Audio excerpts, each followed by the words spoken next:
Na continuidade da explicação do MOSFET tipo intensificação, temos como principal característica, que é inclusive verificado nos datasheets, de que essa composição, mesmo com a presença de um potencial entre o terminal de dreno e de fonte, observamos que não há a circulação de corrente, porque não há por onde circular. Há então aqui um substrato que é essencialmente um cristal de nome contrário e, portanto, essa passagem de corrente ela não é viabilizada. Portanto, para essa estrutura construtiva, o componente ele é denominado como dispositivo normalmente desligado.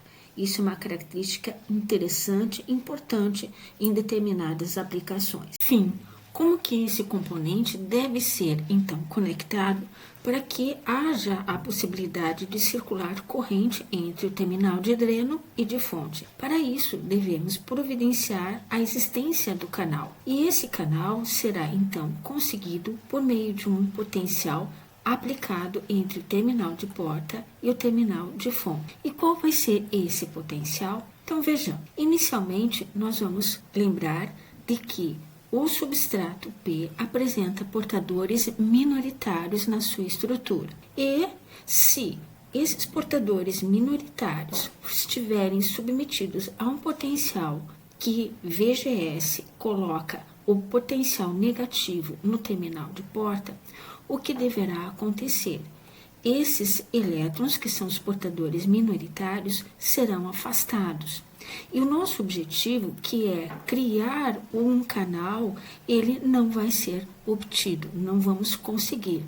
Assim, o que nós percebemos? Que esse tipo de MOSFET, que é o tipo intensificação, ele não vai operar no modo depressão. Como já sabemos que o MOSFET tipo intensificação não opera no modo depressão, vamos então colocar agora a fonte entre terminal de porta e fonte para que venha a operar no modo intensificação. No substrato, a presença dos elétrons como sendo os portadores minoritários. Com isso, a existência dessa fonte que vai fazer a atração dos elétrons. Nesse caso, VGS com o potencial positivo voltado para cima. Com isso, há então a atração dos elétrons e, consequentemente, há um estabelecimento de um canal. Esse canal é, então, aquele que é necessário para que haja a circulação de corrente. Dessa maneira, o que nós temos? Nós temos que a tensão VGS mínima necessária para a formação do canal é chamada de tensão de threshold ou de limiar. É com esse valor que nós conseguimos, então, obter a formação do canal induzido para que haja a formação da corrente entre o terminal de dreno e o terminal de porta. Para valores menores que a tensão de limiar, o FET tipo intensificação não vai, mesmo no modo intensificação, não irá operar. A representação do comportamento do MOSFET tipo intensificação é feita por meio da curva de transferência e a curva característica. Nesse caso, é importante salientar de que esse componente não é regido pela equação de Shockley. Há, então, uma formulação específica que depende de parâmetros que são as especificações encontradas no datasheet, onde ID1 e VGS1 são informações retiradas do datasheet. Para exemplificar essa situação, então, um exemplo do Boyle-Stadium, onde ele fornece o tipo do FET que devemos operar, que deveremos trabalhar, e ele nos fala que a tensão de threshold, ou seja, aquela que é a mínima necessária para a formação do canal, é de 3 volts. Então, a formulação em questão apresentada o datasheet que foi retirado do livro do Boylestad, e ele pede para que nós façamos o cálculo da constante K, que é a constante que deve ser inserida na fórmula, e a curva de transferência. Então, inicialmente, nós vamos analisar os parâmetros que são encontrados no datasheet como sendo o VDS-ON e o ID-ON. Antes dessa busca, eu saliento nesse datasheet que o V de threshold para esse MOSFET, ele está variando entre 1 volt e 5 volts. Para o exercício em questão, o autor, o Boylestad, definiu que essa tensão é de 3 volts. Então, nós iremos trabalhar com esse valor. Na sequência, vamos ter que olhar com atenção o datasheet para procurar as características de ativação, on characteristics. Com isso, observamos que a tensão de VGS on acontece quando a corrente ID-ON é na faixa de 3 mA. Então, essa informação é a que vai ser necessária para que nós, então, façamos o cálculo do valor de K. Então, esse valor, uma vez localizado no datasheet, temos, então, como sendo ID-ON, o valor de 3 mA, e o VGS-ON, que também foi retirado do datasheet. Aqui está, VGS. O cuidado para não trocar os subscritos, porque isso vai interferir naturalmente nos dados que vamos buscar e posteriormente informar na formulação. E o valor que foi informado pelo Boylestad, que nesse caso é de 3 volts. Com isso, temos que a constante para a formulação, que é específica para esse MOSFET, é então encontrada. No passo seguinte, vamos para a curva de transferência, que é a grandeza de saída, ID, em função da grandeza de entrada, VGS.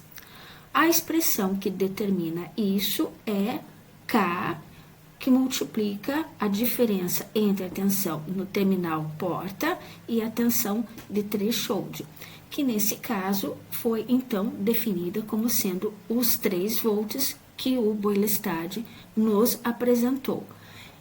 Nesse caso, apenas há atenção especial para elevar ao quadrado. Essa é uma conta que precisa ter esse cuidado na hora de realizar. Para fazer essa curva característica de transferência, estamos supondo 4 pontos de VGS. São eles 5, 8, 10 e 12 volts.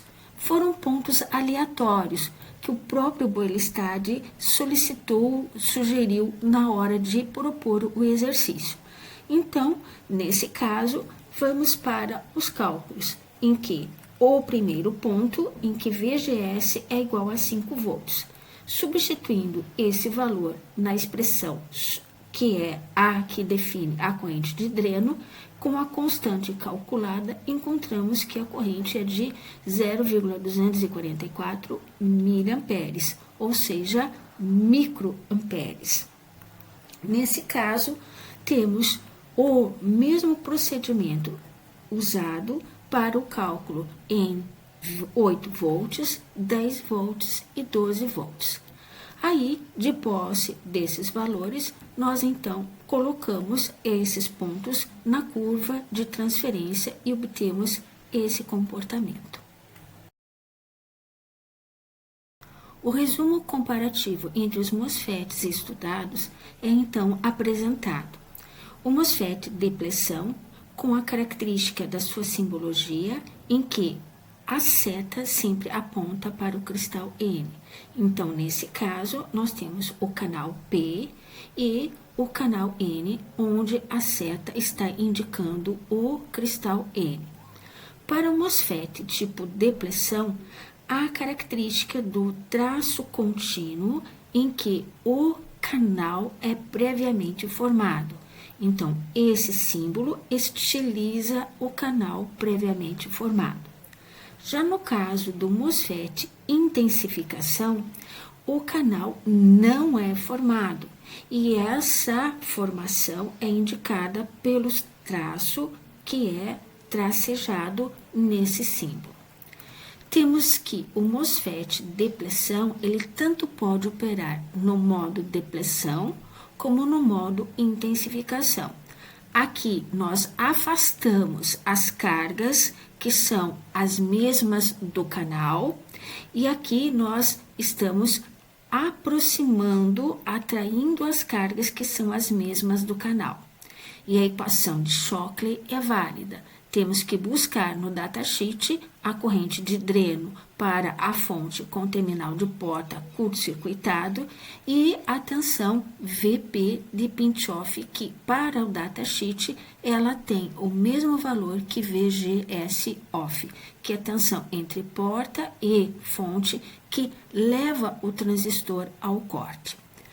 Já o MOSFET tipo intensificação, ele só vai operar no modo intensificação, que é aquele modo em que as cargas são atraídas para a formação do canal.